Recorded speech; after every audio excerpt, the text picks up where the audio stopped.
afternoon, everyone, and welcome to another edition of the DMFF podcast. I'm your host, Jason Miller, alongside of Doug Carroll and Justin Geeting. What is the DMFF podcast, you ask? It's the Dynasty Masters Fantasy Football podcast. We specialize in fantasy football, but we do it from a dynasty standpoint. We go over all of the news and the notes of dynasty football, as well as the draft.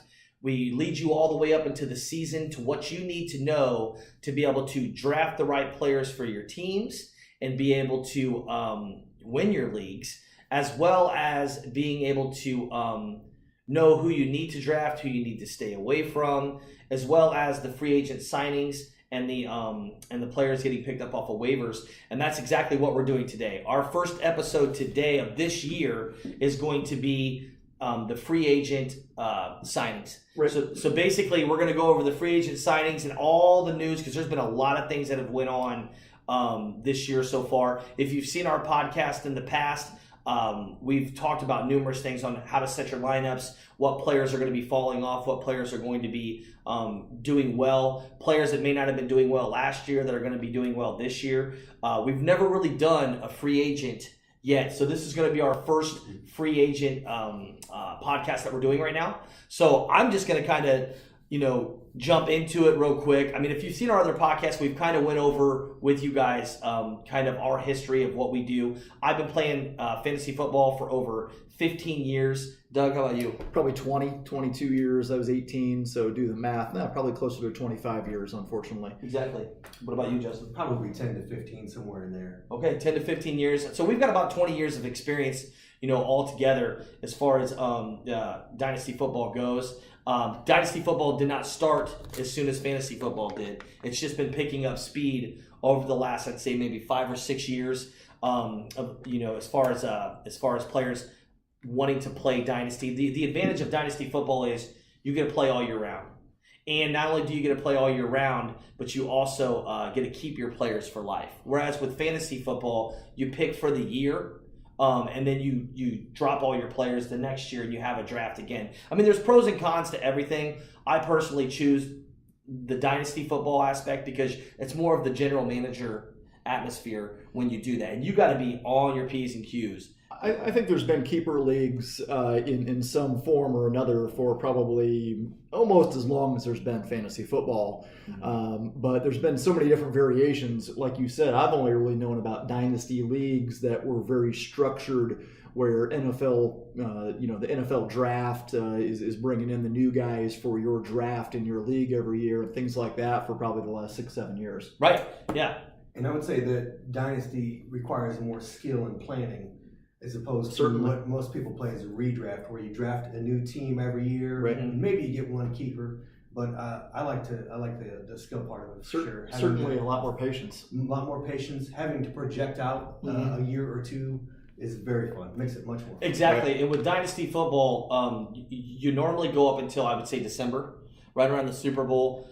We take a break for a couple of months, but then you start getting into the free agency, which we're doing today. And next month, we will be doing another podcast that will be leading you up to the draft on what players that you need to. Because in Dynasty football, you have a Dynasty free agent draft that you do. And so we want to get you ready and prepared for that as well, and to tell you what players we think that you should stay away from, which players we think at the Combine did well, maybe people that you don't even know that are under the radar that might do well. And there's a lot of sneaky players out there, For if sure. you remember from the past. For sure. Tyreek Hill. I mean, there's players out there that we can talk about. So Oh yeah, absolutely. It's real easy to misevaluate a player. Antonio everybody's Brown. values systems are way different. Right. But there's a couple of sites that I use in particular. I don't think you guys use them, but I can get you some real in-depth coverage on players that are going to be coming into the NFL from the draft that have good comps. Yeah, and as we go along with this, we're going to be having an email to where you can send us questions. We're going to be having everything set up for you. We may even have a radio station involved in the next month or so, to where we're going to be doing a live show every month.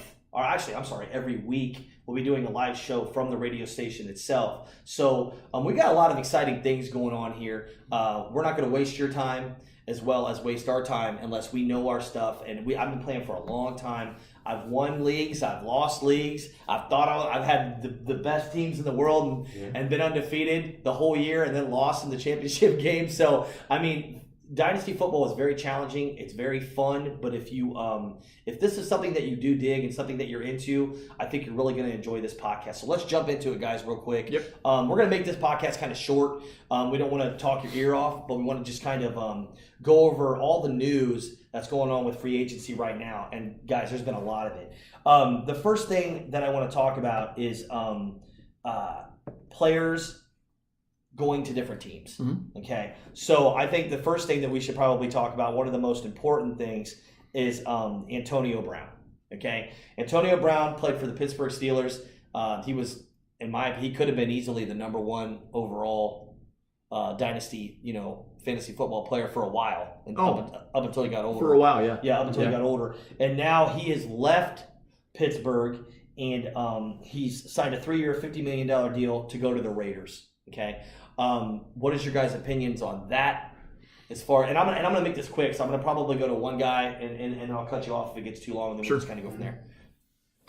My thoughts on Antonio Brown are just like you said. He was for a while one of the, if not the top, Dynasty fantasy football receivers for sure, and maybe overall players, because wide receivers in Dynasty football are a little bit more heavily valued than even running backs can be, because the lifespan of a Dynasty wide receiver is 10 to 12 years, where a running back's going to be closer to 5 or 6 prime years. So if you can get a guy young like a DeAndre Hopkins or an Antonio Brown or an Odell Beckham, you're going to have him on your Dynasty team for possibly 10, 12, 15 years. Right. So he used to be the best. He's 30-ish right now? 31. Yeah. Okay. Yeah, so he's starting to hit that, where he's got maybe a few good years left, a couple of prime years. So he's definitely losing value there. I think going from Pittsburgh and that high-scoring offense to Oakland with Derek Carr kind of a question mark and the rest of the offense a question mark as well, I think he's definitely lost some value. Yeah, I do too. I think in PPR leagues, he'll be a little bit, like you said, he'll be a little bit more valuable in PPR leagues, but he's definitely over the age of 30. Definitely plenty of targets. And his production fell off last year, too, sure, a little bit. I mean, he was touchdown dependent, and I'm real big on, if you're touchdown dependent, I'm going to kind of start to shy away from you a little bit. Right. He never used to be touchdown dependent before. Last year, he was touchdown dependent. So simply the move from Pittsburgh to Oakland is a drop in production, in my opinion. Mm-hmm. Right. You're going from a place that had a Super Bowl winning quarterback, high-end players at the skill position, and a stable offensive line. Now you're going to a place that has a quarterback that had one really good season. The offensive line is questionable. Mm-hmm. I think they just traded their best player to the Jets. And I think you can expect probably about a 10% drop-off this year. I would agree with that. Now, you'll have your big games, but I don't think you'll have them like you've had them in the past consistently. The touchdowns are going to drop, too. That'll probably happen. Yeah. Worst quarterback, possibly more targets, but an offense that won't produce nearly as many points. I think the overall trend is down. I agree. I totally agree with that. So let's move on to the next big signing, which was his teammate, Antonio Brown's teammate at Pittsburgh, Le'Veon Bell. He has finally found a home after not playing last year at all. And just to refresh your memory, there was a time when Le'Veon Bell was the number one player in fantasy football. He would win you. If you had him on your team, he was going to win you your leagues because you were easily going to get 1,600 yards total, 70 catches. Just unfair. It wasn't that long ago. Yeah, it was the last time he suited up, like 2 years ago. He didn't play last year. 2 years ago, he was one of the top 3 overall. He's never been a touchdown guy because Ben always likes to throw in the shotgun. When he's when he was within the 5-yard line, but he's been okay. He's been okay. Yeah, right. But he always saved you with his catches. And taking a year off, some people think that's a bad thing, taking a year off because he came in heavy. I don't necessarily think that is a bad thing if he gets himself back in shape, which I think he does have something to prove. Mm-hmm. He has signed a 4-year, $52.5 million deal with the Jets. In my opinion, as far as the Jets go, because I agree with you on the Antonio Brown, I think that is a significant downgrade. The reason why I say that is because Le'Veon Bell, if you've noticed the way he runs, he dances. And he waits to find a hole.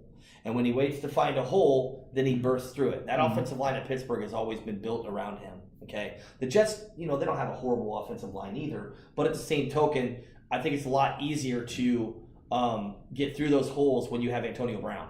You see what I'm saying? Sure. And Martavius Bryant back in the day, and now who you're gonna have, Robbie Anderson, that you're gonna throw to, right? And obviously there's some other players that just signed with them as well. We won't, but they're not gonna make a huge difference. What do you think as far as Le'Veon Bell goes? I'll keep it brief. I think Le'Veon Bell, he himself took a downgrade going from the Steelers to the Jets. Mm-hmm. I think the money thing didn't work out for him that well. I think that he has much less of a chance to be on a winning team, and I think his dynasty fantasy football stock overall and dynasty stock for sure is down. Would you say that he is still a top 10 pick in dynasty? If I was doing a start over draft where you're starting from fresh for dynasty, I would take him 12 team. I would take him late in the first round, 9 to 10 area. I feel comfortable with that. I think that's fair.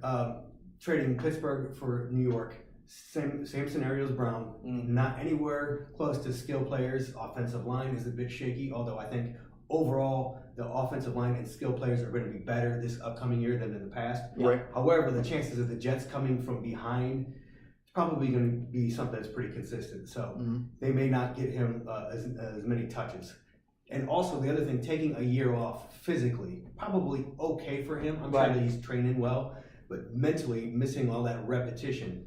Yeah, I just don't know. It's an unknown, and it's enough an unknown for me to say, okay, I'll take him, but I'm going to take him later in the first round, or maybe even the top. Yeah, I was going to say the second. And I think, Jason, you had a really good point when you talked about how he is a dancer. Mm-hmm. He's a very patient runner, and he likes those lanes and holes to develop, and then he busts through. In Pittsburgh, always has one of the best offensive lines. You're able to do that. Right. I don't know if you're going to be able to do that very much in New York. And you're going from Big Ben, right? To Darnold. Yeah, and there's a lot of interceptions. Yeah, and there's a big drop off from Big Ben to Darnold. I think what you said was very, very smart. It's really going to depend on the development of Sam Darnold. I don't think he's ready yet. I never really liked him in the first place because he does throw a lot of picks. Yeah. I think, I've got some decisions to make myself because I've got two teams with Le'Veon Bell in there, and I've got decisions on whether I'm going to renew the teams or not and kind of go from there. Because at some point, when we'll talk about this later in our other podcast, you have to know when to get rid of your teams and when to stay with your teams. And you never want to have a tweener team, which is where you have in-between players at the age of 20. Because Bell's, 27? 28. So the thing is, at that point in time with running backs, you got to start thinking about when you want to get rid of them. I would strongly recommend, and I know we're spending a little bit more time on this, but this is very important. If anybody out there is thinking that Le'Veon Bell is going to be the Le'Veon Bell in Pittsburgh, it's just not going to happen. Right. I will tell you right now, he may even have a really solid year this year, but the drop off, he has peaked. Yeah, the drop off is coming, and that's another difference between dynasty and then season long is that he may very well have a couple, 2, maybe even 3 more years of really peak production where he could be huge, but he's now 2 years removed. He essentially lost 2 years, one full year and part of another. So his dynasty stock is way down from what it was 2 years ago. Right. So if you can get a trade with anywhere near his value from 2 years ago, jump on that. Sell high on him and Antonio Brown. Absolutely. Sell high on both of them as much as you can because, yes, they may help you win a league in normal leagues, but in Dynasty, you want to get as much as you can for him right now. Right. So one guy that we're not going to sell high on, which is the next guy that made a big move, which was an unexpected move. It was OBJ, Odell Beckham. He signed a 5-year, $95 million deal to go to the Cleveland Browns. Can I get $5? Right, exactly. To go to the Cleveland Browns. Okay, I just said it. The Cleveland Browns. Okay, right. Legit. To go to the Cleveland Browns. He's leaving the Giants.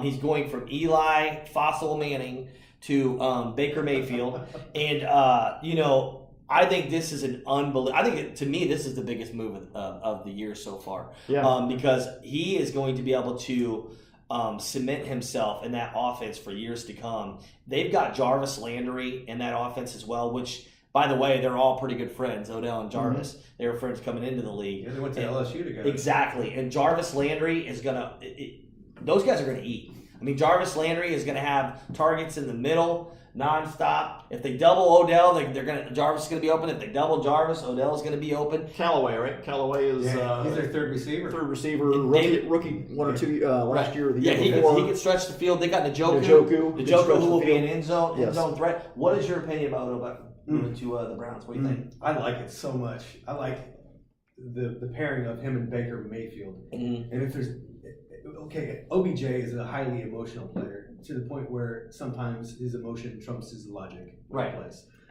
Baker Mayfield may be the only player at quarterback that can keep him in check and feed him consistently.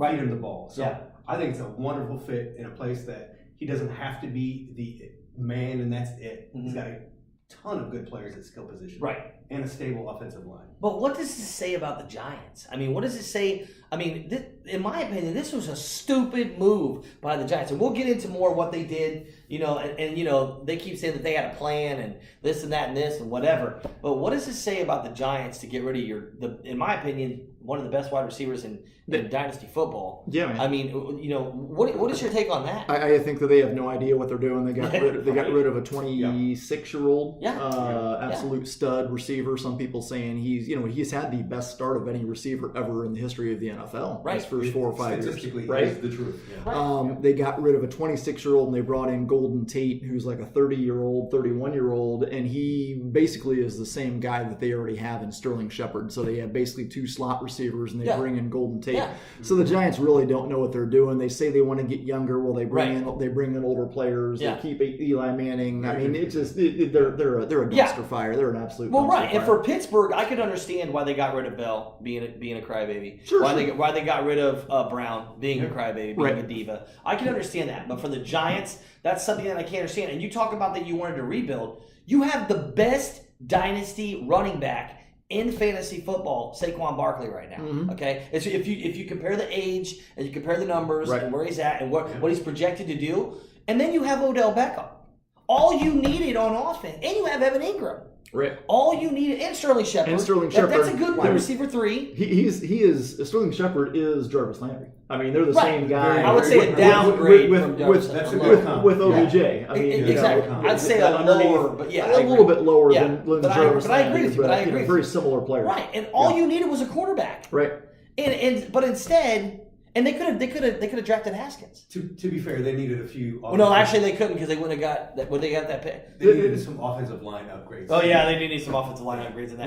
They needed some offensive line upgrades, but they could have traded for Josh Rosen. They could have drafted Haskins. Nick Foles was out there on the open market. Right, exactly. There's things they could have done. Absolutely. Right, but they chose not to do that. They chose to go a different way, and you can't really blame them after the interview that OBJ did last year. But the point is that OBJ is now a Cleveland Brown, and for all you Cleveland Brown fans out there that have waited and waited and waited for 7,463 years for them to be relevant. These guys are going to be the real deal. They're going to be fun to watch. And the reason why I'm staying a little bit longer on this topic is because this team has a chance to be a top, 6 or 7 team in the league. Baker Mayfield is 10 times more accurate than Manning is at this stage. And was incredibly accurate in college. Of course. I mean, very, very good. And you also have you also have their Nick Chubb, who's an up and coming running back, and you also have the next guy that we're going to talk about that they signed on a 1-year deal, Mr. Kareem Hunt. Who went through a lot of legal troubles. If you don't know about Kareem Hunt, he got in trouble for abuse, domestic abuse. Yeah, domestic abuse, and we're not going to get into that, our opinions on that. But the point is that he was one of the top running backs in fantasy and dynasty football before he got cut by the Chiefs last year. They signed him to a 1-year deal. It's an 8-game suspension, I believe, that he got. Yes. My quick opinion on that is I think that it's going to hurt Chubb's value after week 8 a little bit. I truly think it will. I think that when you have weapons out of the backfield, nonstop like that, Chubb's going to be more of a first and second down runner as well as a goal line back. Right. And I think Hunt will be that third down back that will be able to do some work. And if Chubb gets hurt, Kareem Hunt's going to really step in and be able to fill that void. He still knows how to play, regardless of the dumb stuff that he's done. He still knows how to. Yeah, he still knows how to play the game. So my opinion is I think Kareem Hunt will definitely step in and be a plus for them. I mean, how do you defend that? I mean, how do you guard OBJ, Jarvis Landry, Njoku, Callaway? Which Callaway's he's gonna. I don't want you thinking you need to draft him, but right. He's a good sub or something like that. If somebody gets hurt, he'll have his good. He'll be like a Will Fuller. He will. If he's up like a Will the Fuller. If he's up against the third cornerback, which he's going to be, that's a good match. Yeah, and then you're defending Chubb and you're defending Hunt. And Baker Mayfield's ability to scramble. Exactly. So I mean, they can attack you so many different ways. If their offensive line holds up, they should be really tough to stop. I think this is a big moment for Chubb if he steps in and he dominates.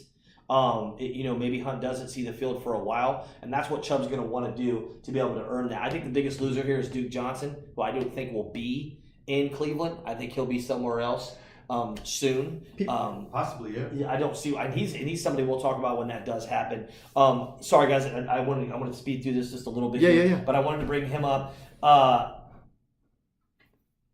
The next thing I want to talk about real quick is Mark Ingram. Mm-hmm. I think this is flying under the radar a little bit.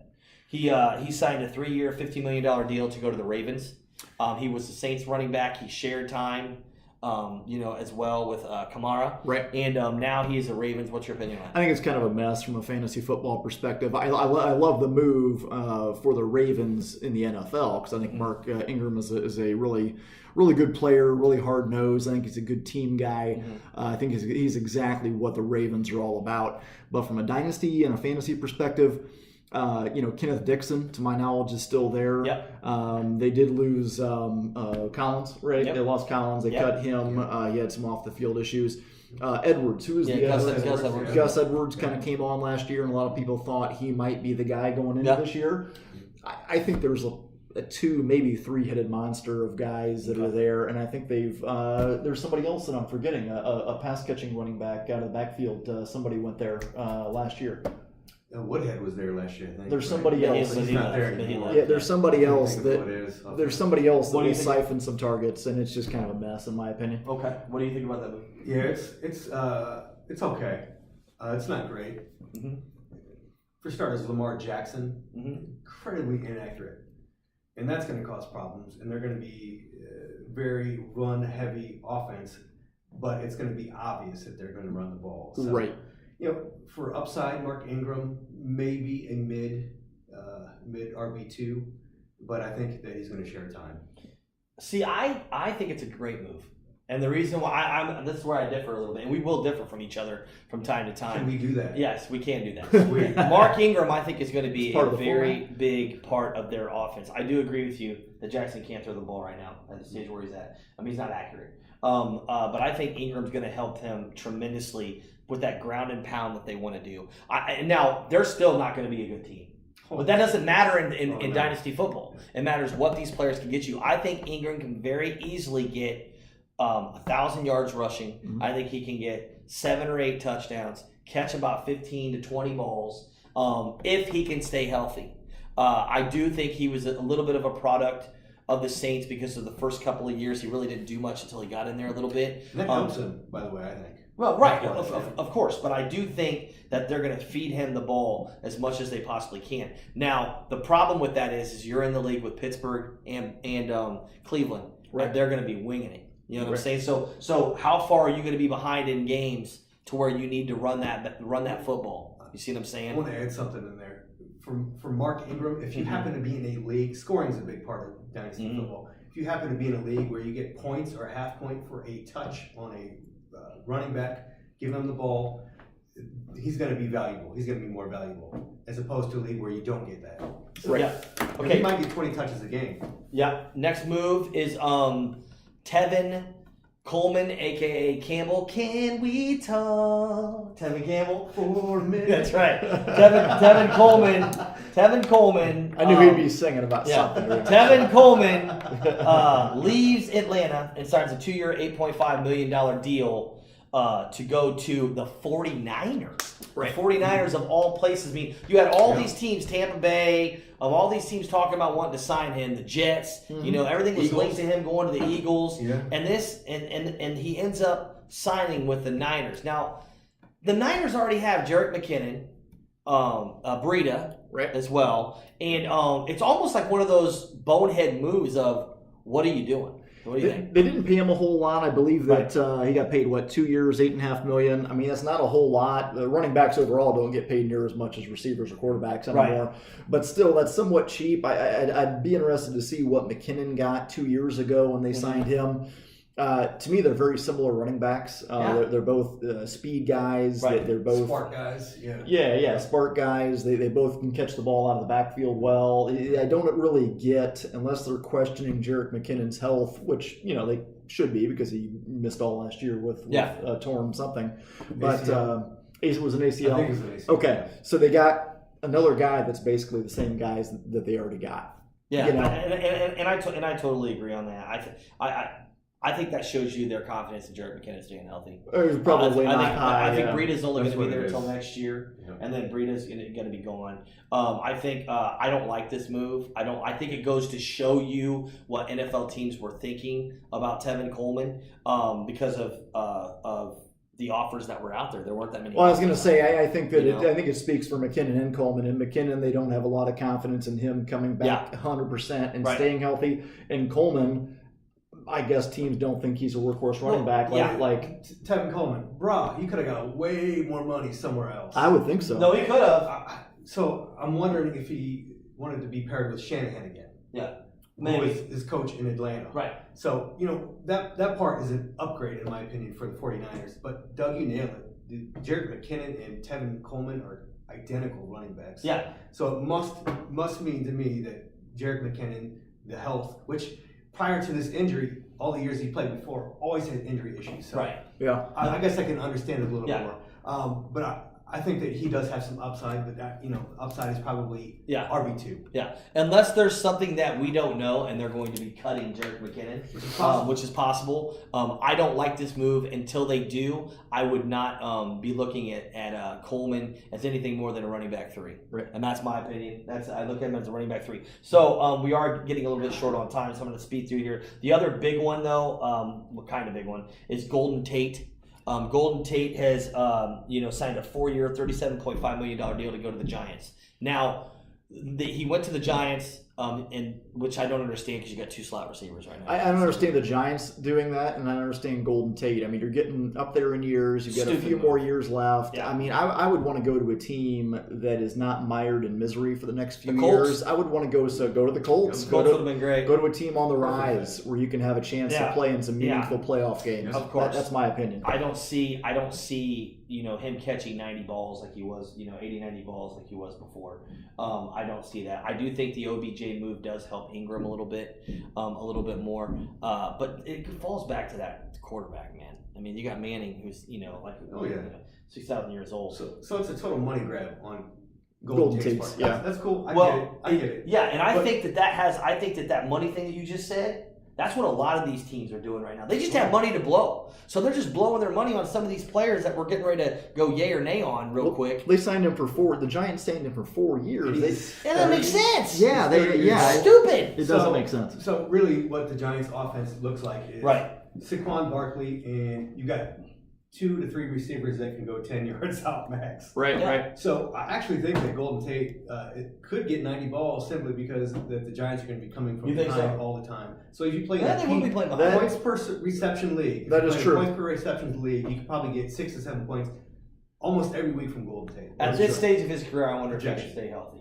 That's what I want to know. But you could be right. I mean, and maybe he will because they will be playing from behind. Their best deep threat may be Evan Ingram. Well, that's what I was saying. The tight end. Evan Ingram, honestly, probably. He can stretch the field. So what we're going to do? Saquon Barkley. Yeah. What we're going to do as we start to finish up this podcast is I want to play a do we care or do we not care? Okay. If we don't care, we're not going to spend time talking on it. Do we care about Nick Foles going to Jacksonville? I think that it's a good move for both. Foles gets a starting job, and I think that the Jaguars have enough talent around them that they could be back in the playoffs. What do you think?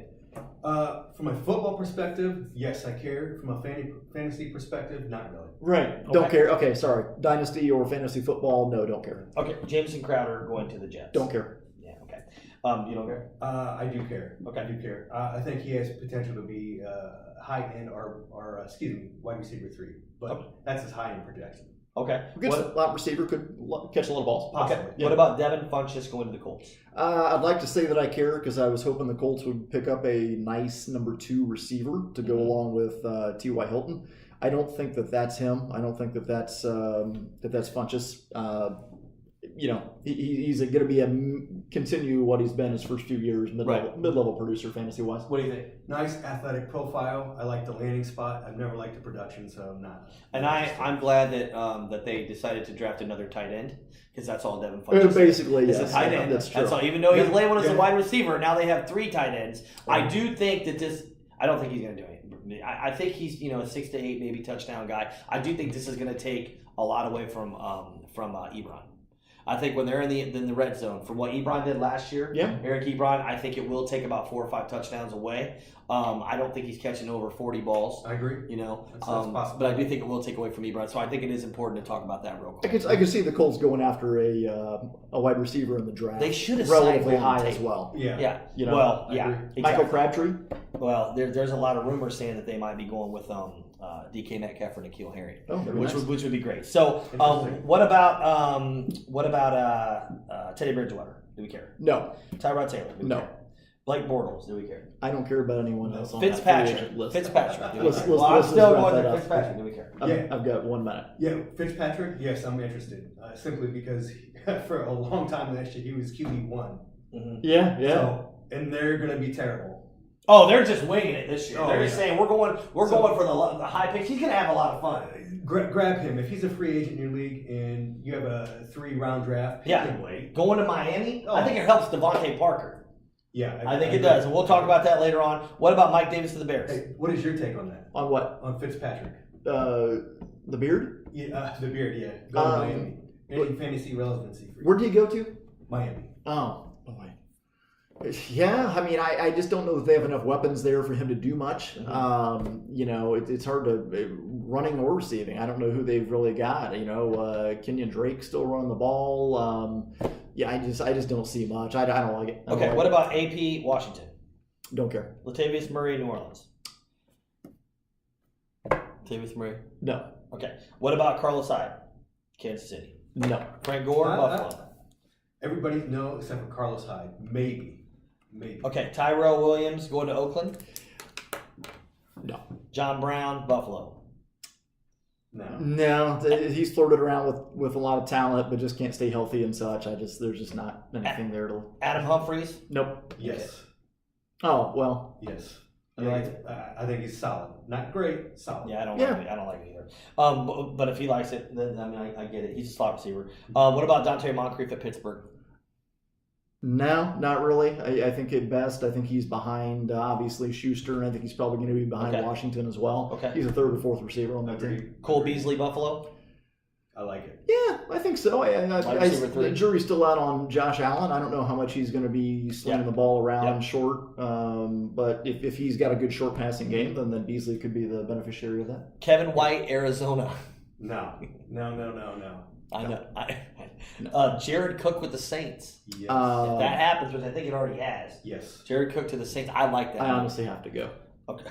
All right. So Doug has got to go because he's got to get out of here and return some emails. I gotta take my son to guitar practice. So. Okay. Yeah, I figured you were going to go and return some emails here. Last one. Randall Cobb.